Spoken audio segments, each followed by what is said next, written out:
Assalamualaikum warahmatullahi wabarakatuh.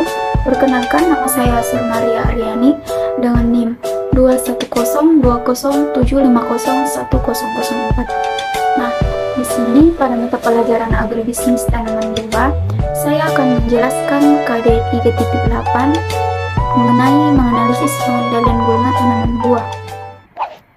Nah, indikatornya yaitu yang pertama menganalisis pengendalian gulma pada tanaman buah dengan jelas. Yang kedua, mengidentifikasi pengendalian gulma pada tanaman buah dengan baik. Dengan tujuan, setelah melalui proses pembelajaran, siswa diharapkan mampu menganalisis pengendalian gulma pada tanaman buah dengan jelas, kemudian mengidentifikasi pengendalian gulma pada tanaman buah dengan baik. Nah, apa sih itu gulma?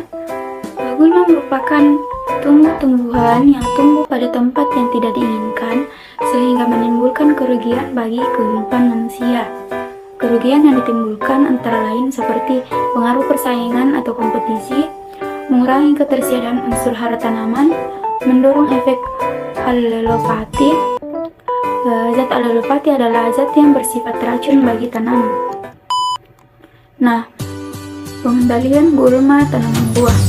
Pengendalian gulma adalah usaha yang dilakukan untuk menekan laju pengembangbiakan gulma agar tidak mengganggu tanaman budidaya. Pengendalian harus dilakukan pada waktu yang tepat, sehingga biaya, waktu, tenaga, dan dapat lebih hemat.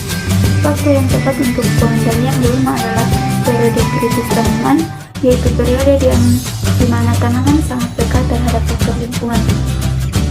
Periode ini biasanya terjadi umur 1/4 atau 1/3 sampai 1/2 umur tanaman.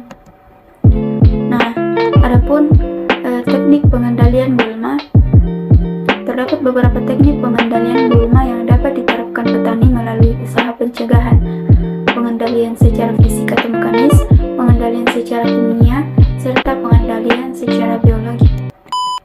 Nah, pengendalian pencegahan atau preventif merupakan usaha pengendalian gulma melalui upaya-upaya pencegahan, diantaranya yang pertama, membersihkan lahan dari gulma sebelum membudidayakan tanaman, penyeleksian atau pemisahan biji gulma yang mungkin ikut tercampur di benih atau yang melekat pada tanaman pada alat-alat pertanian.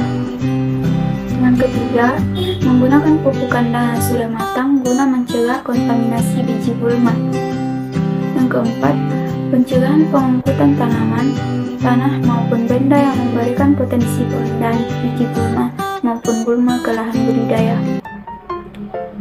Kemudian pengendalian secara fisik atau mekanis merupakan pengendalian gulma yang dilakukan oleh petani dengan alat-alat pertanian melalui kegiatan pengolahan tanah, pembabatan atau pangkas, pengenangan, pembakaran, dan penggunaan mulsa.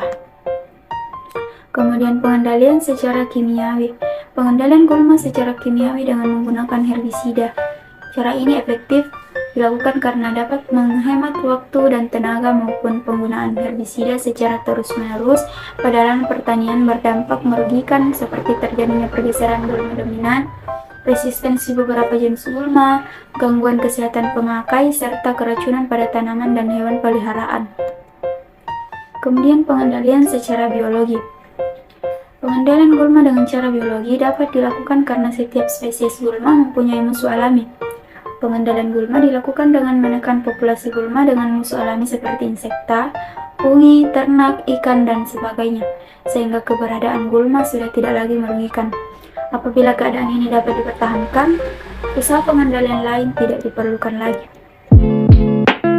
Nah, itulah tadi materi dari saya. Kemudian adapun kesimpulannya, yaitu budidaya berbagai jenis tanaman, baik tanaman pangan, tanaman buah, tanaman sayuran, tanaman hias maupun perkebunan, tidak terlepas dari keberadaan gulma.